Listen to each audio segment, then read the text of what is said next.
Lambança do caso do Banco Master. Para você que é um operador de direito, para você que é advogado, para você que entende um pouquinho mais ali, estuda e tá antenado sobre o que está acontecendo, sabe que rolou uma bagunça absurda depois que o caso foi parar no STF.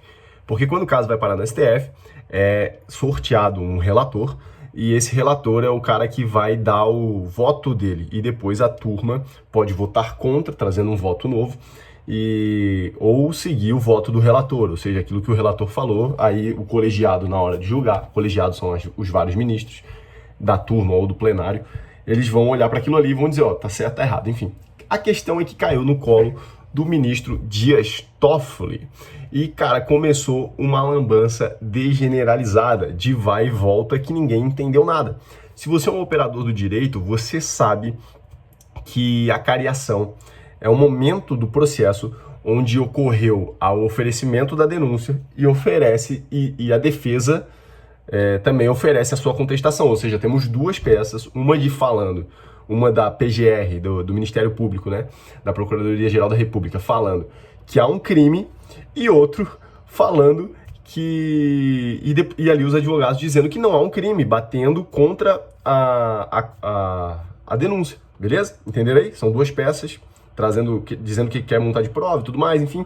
E aqui, daí a careação é para organizar o processo, onde o juiz ele pega aquele processo, pega aquelas duas peças e vamos dizer, ó, vamos organizar o processo.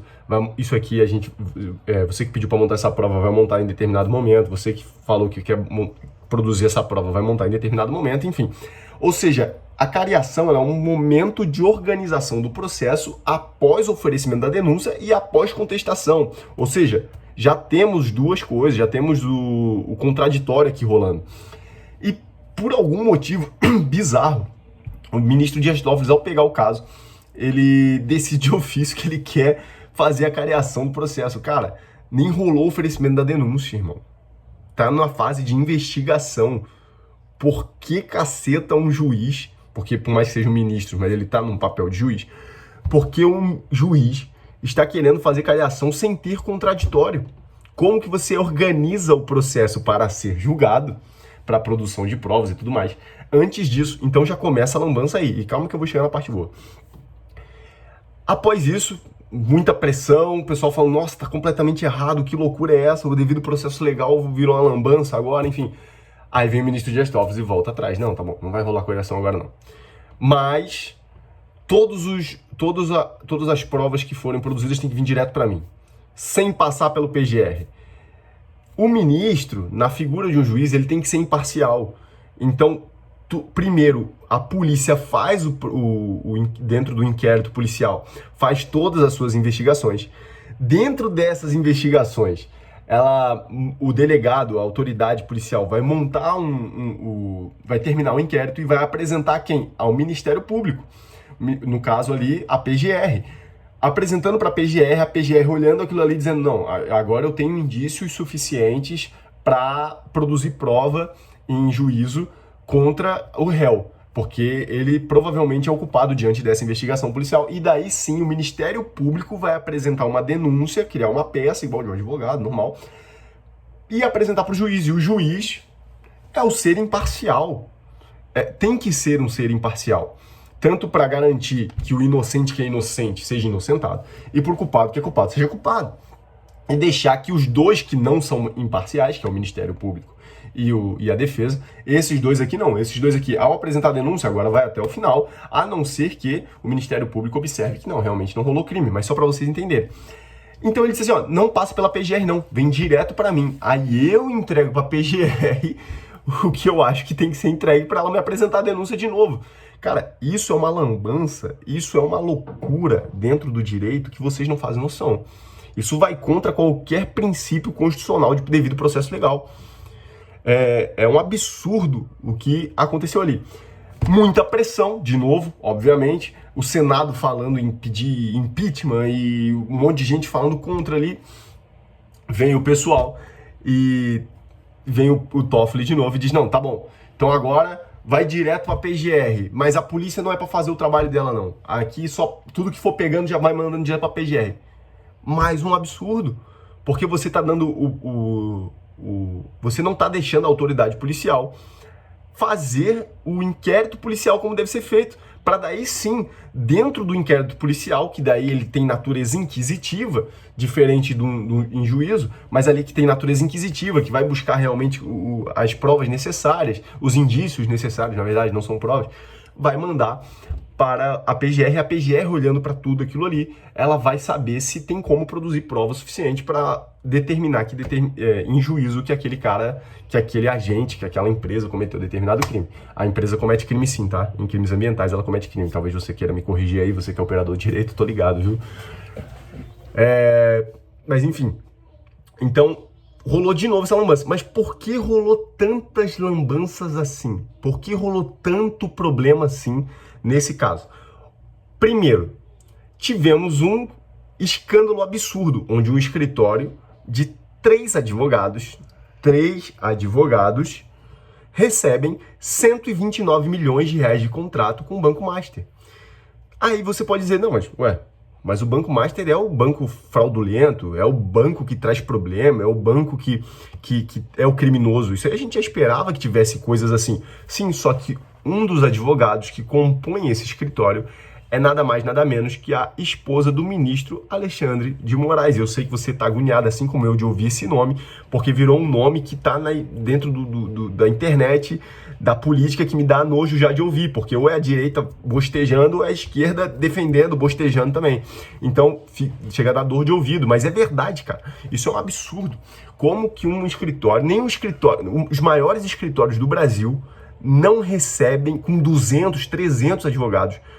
Dificilmente, eu digo com quase total certeza que não existem contratos nesse valor.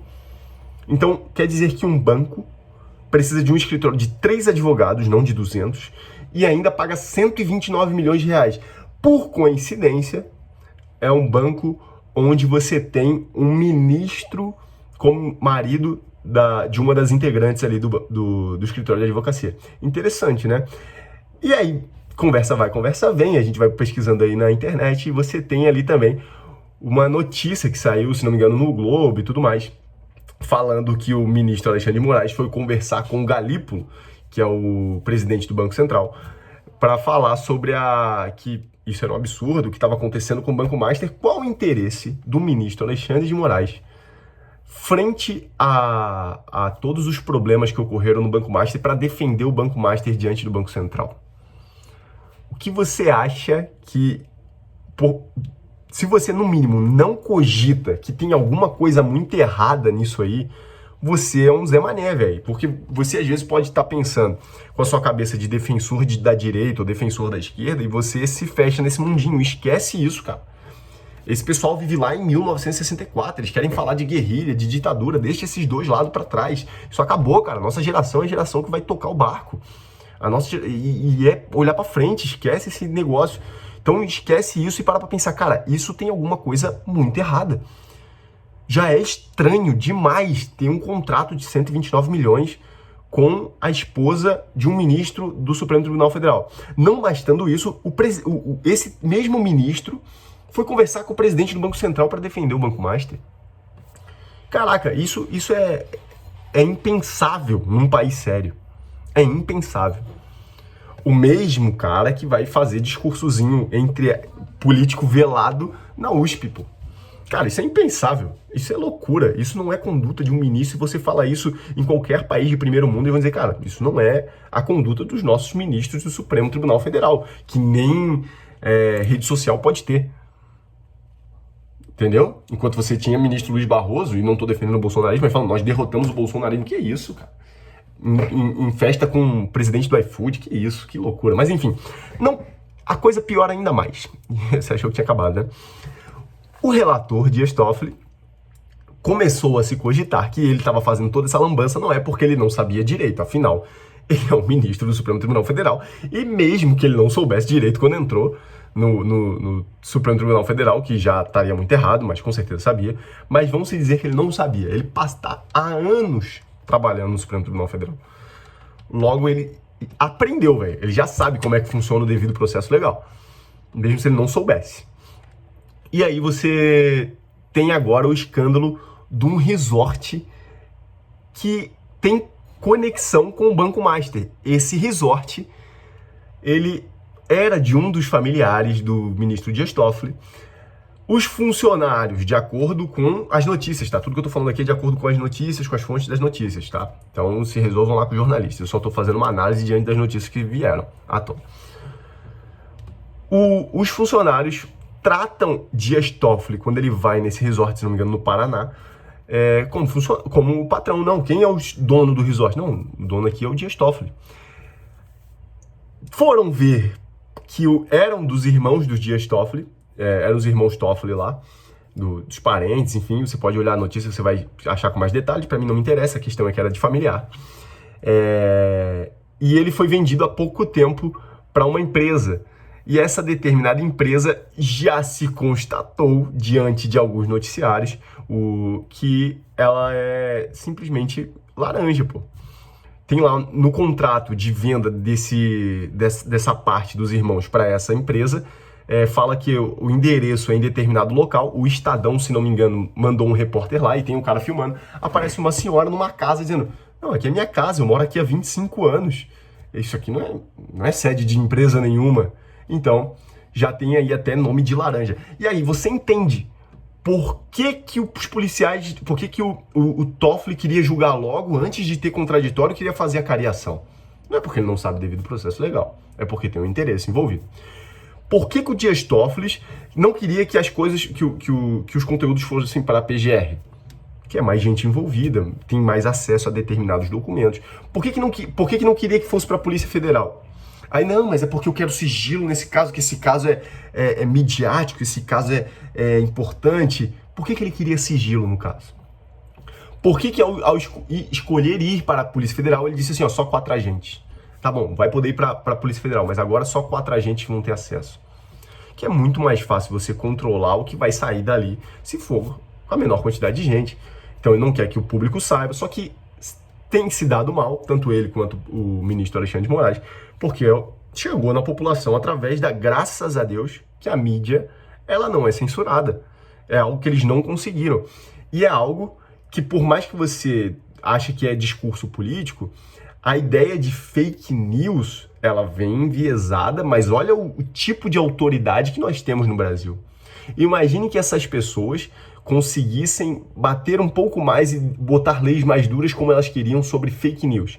Quem ia determinar o que é fake news? Supremo Tribunal Federal, com certeza. E em última palavra, com certeza eles. Como nós iríamos saber sobre todos esses casos? Como nós iríamos ter acesso a todas essas informações? Interessante, né? E percebam, não estou falando de Bolsonaro ou Lula. Eu quero que os dois se lasquem para lá. A gente é o futuro, cara. Nós somos o futuro dessa nação. A verdade é que o Brasil está na mão das mesmas pessoas. O Brasil está na mão das mesmas pessoas que estão brigando desde 1964, desde a ditadura militar. O pessoal ainda falando em socialismo e capitalismo. Cara, a humanidade superou essa ideia já, cara. A humanidade já superou isso. Só o Brasil tá agarrado porque a gente tem um bando de dinossauro dentro do Congresso. Tem um bando de dinossauro dentro da política, dentro do Senado. Então a vida é 1964, é guerrilha, é ditadura militar, é isso e aquilo, pelo amor de Deus. Senhores, século XXI, já dizia Toguro. Século XXI, rapaziada. Em pleno 2026, ano da Copa. Olha aí. Rapaziada, como eu disse, esse canal ele não é só sobre militarismo. Vocês trouxeram à tona essa ideia de ser um canal sobre militarismo porque eu tenho muita propriedade para falar. Eu vou continuar trazendo todos os dias, ou pelo menos tentar trazer todos os dias, enquanto eu tô de férias, né? Vou trazendo todos os dias, depois a gente vai ver como é que vai ficar. Mas esse canal ele não é só sobre isso. E eu recomendo fortemente que você assista os outros vídeos que eu forem lançando aqui, porque isso vai agregar em muito pro teu conhecimento e muito, seja para uma redação, seja para sua opinião política, seja para sua vida, seja para uma conversa séria que você vai ter. Então imagina você, sargento do Exército, não conseguindo falar ou com um oficial, com um major, com um coronel, quando está acontecendo uma conversa perto de você sobre isso. Ou pior, você está rolando essa conversa perto de você está ali junto, por ironia do destino, e você solta aqueles argumentos ridículos, sem base nenhuma, que eu vejo acontecer, aqueles argumentos do eu acho. Ah, eu acho. Cara, tenha propriedade para falar. E aquele quem fala demais se enrola demais. E quando for falar, fale com propriedade, fala sabendo das coisas. Então é só acompanhar esse canal aqui que você vai ter conhecimento pra caramba, porque o projeto desse canal tá ficando muito maneiro e eu tenho gostado muito do caminho que ele tem tomado. Beleza, rapaziada? No mais, não esqueça de curtir o vídeo, de comentar e de se inscrever no canal. Tamo junto, um grande abraço e até mais. Fui!